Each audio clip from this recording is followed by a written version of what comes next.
Исәнмесез, мөхтәрәм тыңлаучылар, бүген 2025 елның 29 декабрь дүшәмбе көне. Әнкарада 14 сәгать. Сез турдан-тур эфирда Төркия авазы радиосының татар телендәге тапшыруларын тыңлыйсыз. Безнең программа 19 метрлык кыска дулкынның 15360 кГц ешлыгыннан 42 дәрәҗә көнчыгыш юнәлешендәге Түрксат 3 һәм Түрксат 4А яршиннәре белән 3 тапкыр w.trt.dinle.com интернет адресы аша һәм кесә телефоннарының TRT Dinle тыңла кушымтасыннан Votis радио каналыннан тапшырыла. Тапшыру безнең бүгенге чыгарылышында соңгы хәбәрләрдән соң 1000 еллыкның беренче ширеге программасы белән Төрки дөньяның йолдызлары язмасын тәкъдим итәрбез.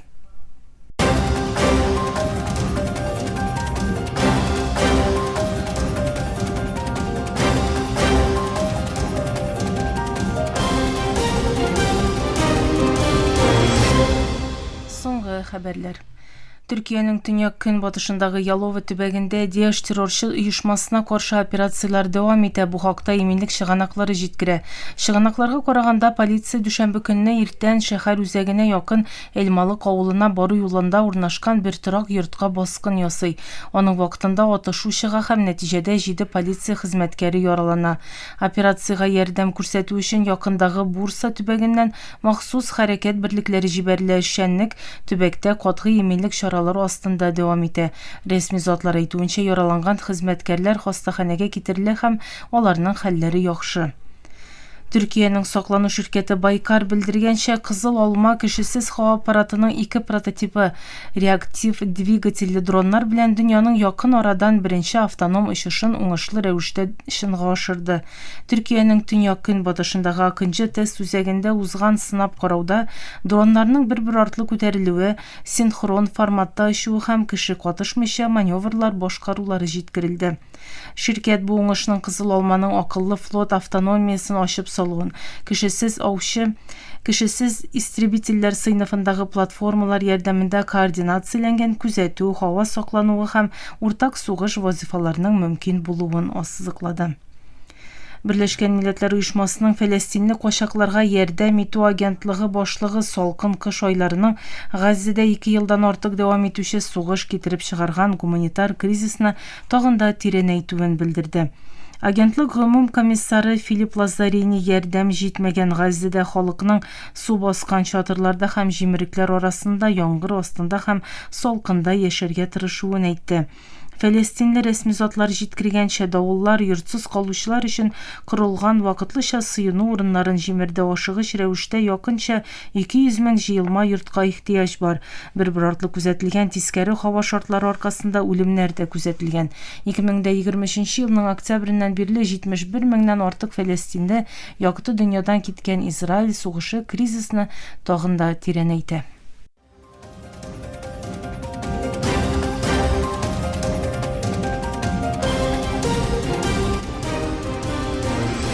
Төркия авазы дулкыннарында соңгы хәбәрләр тыңлыйсыз. Русия-Украина сугышын туктату адымнары каралды. Украина илбашы Канададан соң АКШка юл тотты.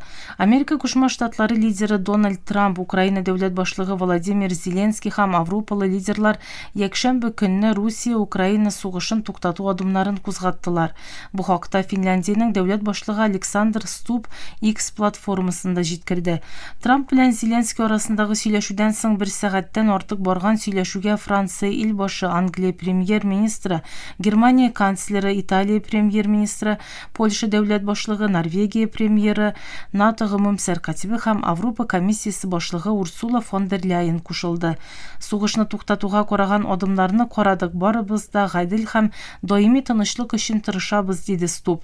Трамп Зеленскийны Флоридада Пальм-Бичтагы Мар-а-Лаго йортында кабул итте. Журналистларга белдерү ясаган АКШ илбашы булай диде. Сөйләшүләрнең соңгы этабында булуыбызны уйлыйм. Сугыш туктаячак, яисә озакка сузылачак һәм тагын 1 кеше үтереләчәк. Моңарчы 8 сугышны туктаттым. Бу иң авыры, ләкин башкарып чыгачакбыз. Минем өчен дата юк, сугышның бетүе мөһим. Дональд Трамп җир килешмәүчәнлекләре белән бердән берничә мәсьәләнең генә калуын һәм атналар эчендә килешүнең төзелә алыначагын җиткерде. Сугыш биткәннән соң Русиянең Украинаны кабат төзекләндерүгә өлеш кертәчәген дә әйтте. Трамп Зеленский белән күрешкәннән соң Русия лидеры Путинга кабат шалтыратырга уйлавын белдерде. Зеленский исә сөйләшү төркемнәренең нечкәлекләрне карап чыгу өчен озакламый күрешәчәген Трамптан гыйнварда Вашингтонда яңа сөйләшүләр көтүен ачыклады. Кытай Тайвань тирәсендә 5 һава һәм диңгез төбәген үз эченә алучы зур күләмле хәрби күнегүләрне башлатты. Пекин җитәкчелеге Халык азатлыгы армиясына бәйле Көнчыгыш фронт линиясе командирлыгының җир өсте, диңгез, һава һәм ракета берлекләренең Гадаләт миссиясе 2025 исемле хәрби күнегүләр өчен мобилизацияләвен җиткерде. Тайвань җитәкчелеге гадәттән тыш хәл үзәген эшкә керештерде, көчләрен урнаштырды һәм тиз хәзерлек күнегүләрен чынга ашырды. Тайбэй җитәкчелеге Кытайның адымнарын хәрби куркыту буларак кырыс рәвештә гаепләде. Күнегүләр Японияны да кызыксындыручы бәхәсләр һәм Тайваньга читтән катышу борчулары аркасында төбәктә киеренкелек арткан чорда уза. Мөхтәрәм тыңлаучылар, сез Төркия Авазы радиосында соңгы хәбәрләр тыңладыгыз.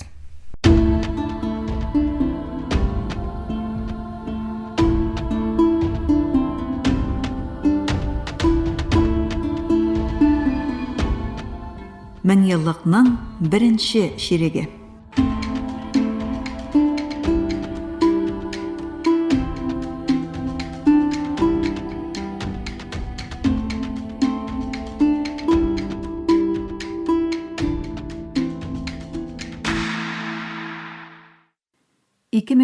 Елның 26 декабрендә дөнья тарихындагы иң зур җир тетрәүләренең берсе Һинд океанында булды. 9,1 балл зурлыгындагы бу җир тетрәү Азия кыйтгасындагы 14 дәүләтне генә түгел, ә бөтен дөньяны тетрәтте. Дөньяның әйләнү тизлегендә үзгәрткән бу зилзилә һәм аннан соңгы цунами нәтиҗәсендә 230 меңнән артык кеше һәлак булды, миллионлаган кеше яраланды. Меңләгән бина җимерелде, иң зур йогынты Индонезиядә сизелде. Анда якынча 160 мең кеше гомерен югалтты. Бигрәк тә яр буе төбәкләрендә 1 миллионга якын кеше яраланды. Меңләгән бина җимерелде.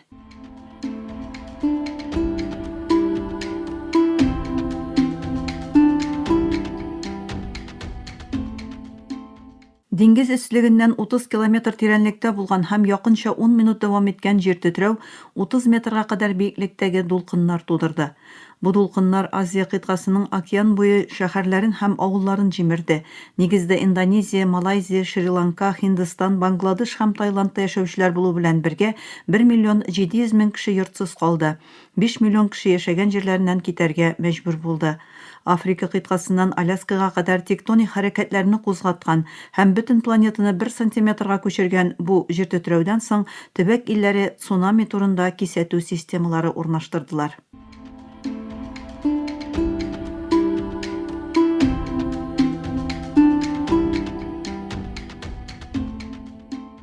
Израиль 2023 елда башланган һәм тыныч халыкка һөҗүмнәр белән геноцидка әйләнгән Газа сызыгына карата соңгы хәрби операциясының беренче ишарәтен 2008 елның 27 декабрендә Кургаш кыю операциясе дип аталган операциясе белән күрсәтте. Хамас җитәкчелеге контролендәге Газа сызыгына 23 көн дәвамында өзлексез һөҗүм иткән Израиль көчләре 1436 фәләстинлене, шул исәптән күп санда балалар һәм хатын-кызларны үтерде. Тыныч халыктан 5 меңнән артык кеше яраланган бу һөҗүмнәрдә бигрәк тә Газа сызыгының инфраструктурасын юкка чыгаруны максат итеп куйган Израиль армиясе меңләгән йортны җимерде, 50 меңнән артык өйгә зыян китерде. Һөҗүмнәрдән соң төбәктә халыкара оешмалар үткәргән тикшерүләр Израиль армиясының фәләстинлеләргә каршы фосфор бомбалары һәм уранлы бомбалар куллануын ачыклады.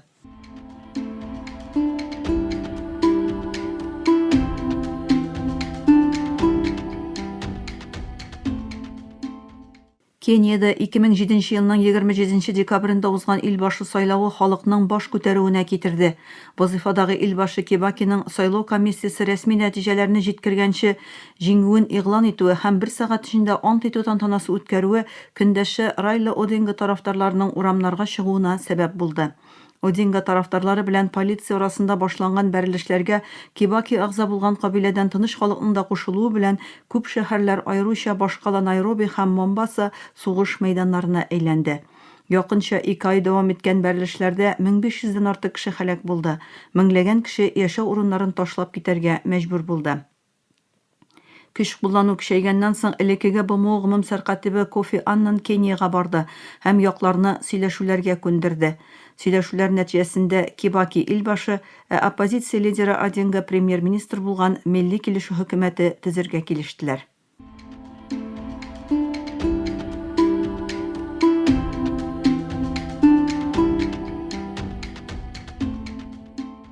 Цивилизациялар берлеше һәм дөнья тәртибен яңадан торгызу китабы белән дөнья күләм дан казанган Америка политологы Сэмюэл Хантингтон 2008 елның 24 декабрендә 85 яшендә вафат булды.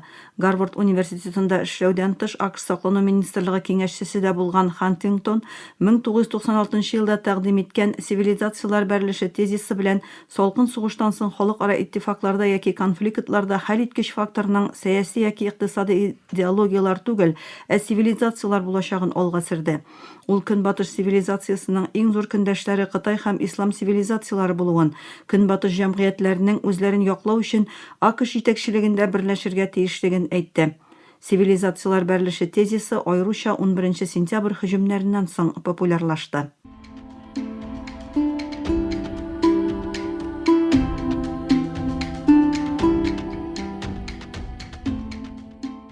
Йылдыз сугышлары циклында принцесса Лея образын жанландырган Америка актрисасы һәм язучы Керри Фишер 2016 елның 27 декабрендә вафат булды. 1977-1983 елларда төшерелгән 3 йылдыз сугышлары фильмында да уйнаган һәм миллионлаган җан атарлары булган Фишер 2015 елда экранга чыккан циклның соңгы 3 фильмында да янә принцесса Лея ролендә җан атарлары белән очрашты.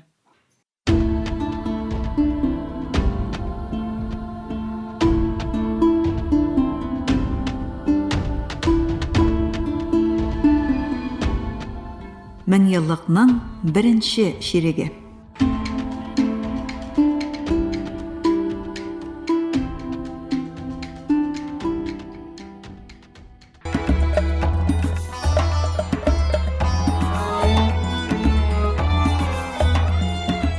Төрки дөньяның йолдызлары.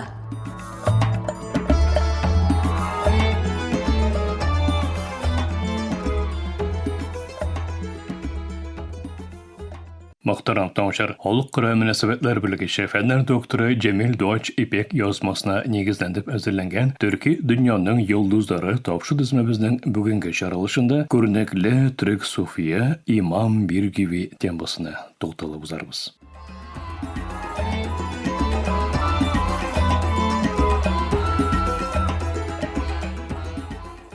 Balıkesir'de 1523 yılda dünyaya kelgan İmam Birgivi Muhammed bin Ali ko'rinakli Türk oilasining a'zosi. Aytisi Pir Ali müderris muallim.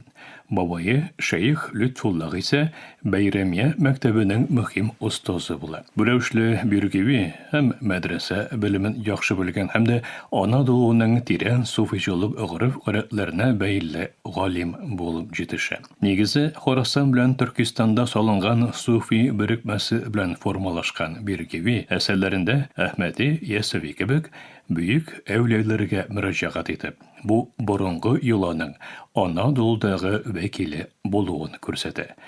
Etisining yanında başlagan bilim aluun İstanbul'ның meşhur Semoniya madrasasında tamamlaydi. Bir neqadar vaqt Edirne'de davlat xizmatkari bo'lib vazifa boshqargan şaqda davlatda ko'rgan buzu uchoqlarini tuza olmasha xizmat haqqından bosh tortib, oqshasin yorlarga, faqirlarga turadi. Ulama bilan davlatning o'zak qurilishidan, strukturasidan chetlashgach, turmushin Anadolu'ga yo'naldi.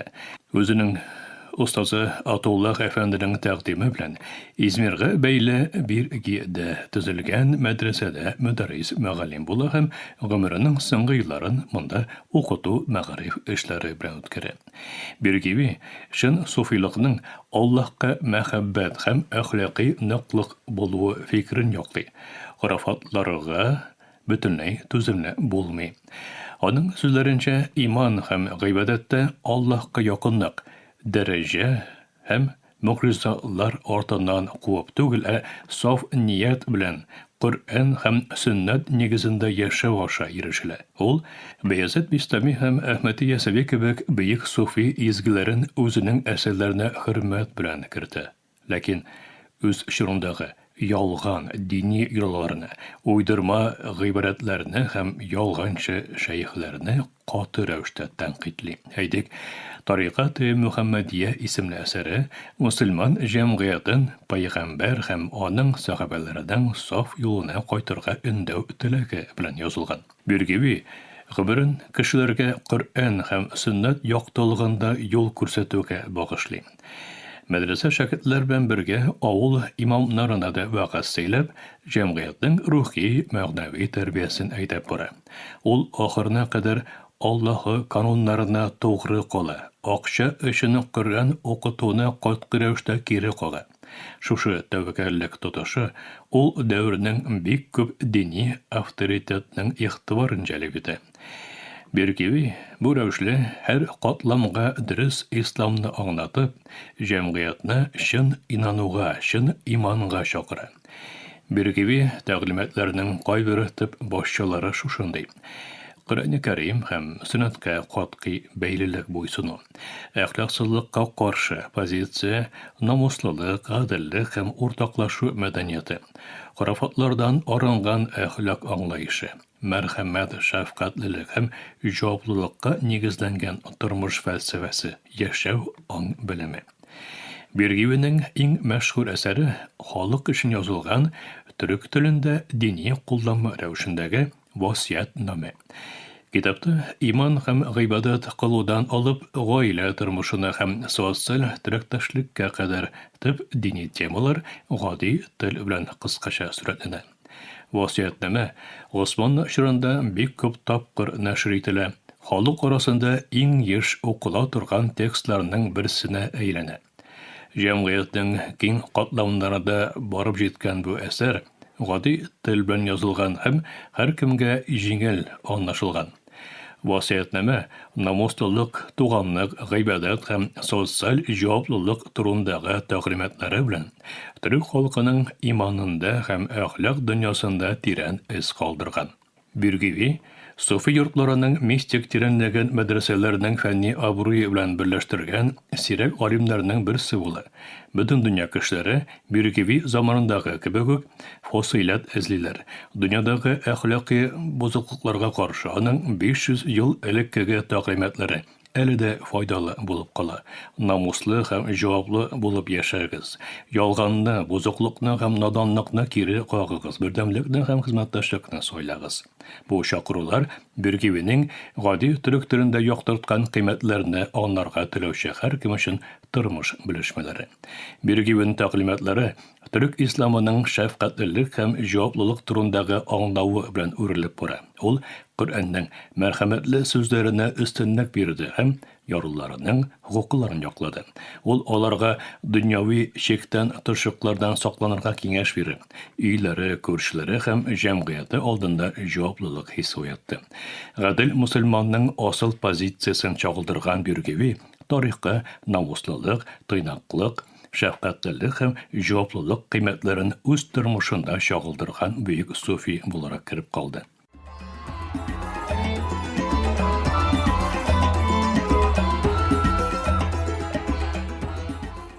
Бергевенең 17-нче гасырдан бүгенге көнгә хәтле килеп җиткән тәгълиматлары бүгенге көндә дә барыбыз өчен юл күрсәтүчедер.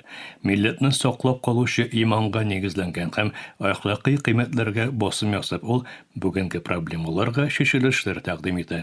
Дөнья күләмендәге эгоизм һәм кутуплашу куркынычына каршы аның берләштерүче юлламасын искә төшерү вакыты җитте. Без бергә көчлерәк, вак-төяк исәпләүләр урынына бөек идеалларга игътибар итәргә тиешбез. Милләтнең бары тик иман һәм изгелек ашагына исән кала алуын онытмыйк. Эшкерсез иман һәм нык әхлак Төркиянең исәнлеген ышаныч астына алачак төп факторлар.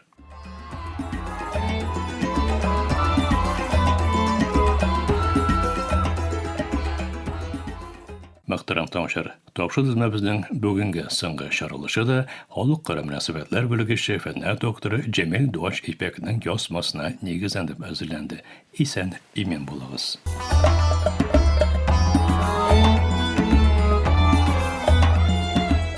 Төрки дөньяның йолдызлары.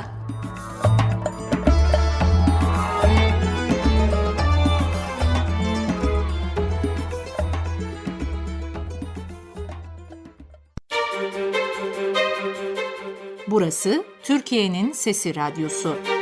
This is the voice of Turkey. Hier ist die Stimme Türkiye's. Ici TRT, Radio La Voix de Türkiye. اینجا آنکارا، رادیو صدای ترکیه. هنا إذاعة صوت تركيا. Danışır Türkiye'nin Sesi Radyosu. Ovdi Radyo Glas Türkiye. Türkiye'nin Sesi Radyosu. Qui è la radio La Voce della Turquía. Esta es La Voz de Turquía. Слушате емисията на български език на Радио Гласът на Тюркия. Юфлет Зари и Тюркия.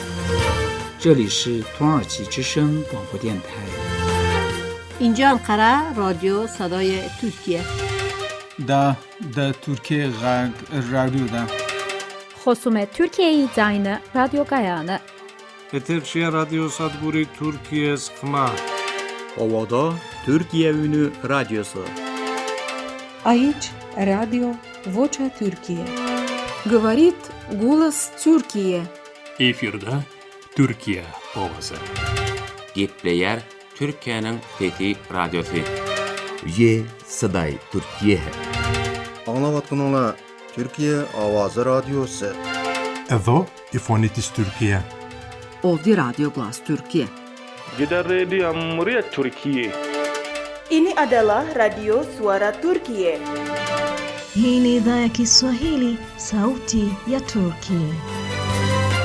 Este es Radio Voz de Turkiye. こちらはトルキエの声ラジオです。 Zborova Glasot na Türkiye. Efirde Türkiye Avazı Radyosu. It Türkiye hangi radyoya? Ovdi Radyo Glas Türkiye. Türkiye Ünü Radyosu. Burası Türkiye'nin Sesi Radyosu.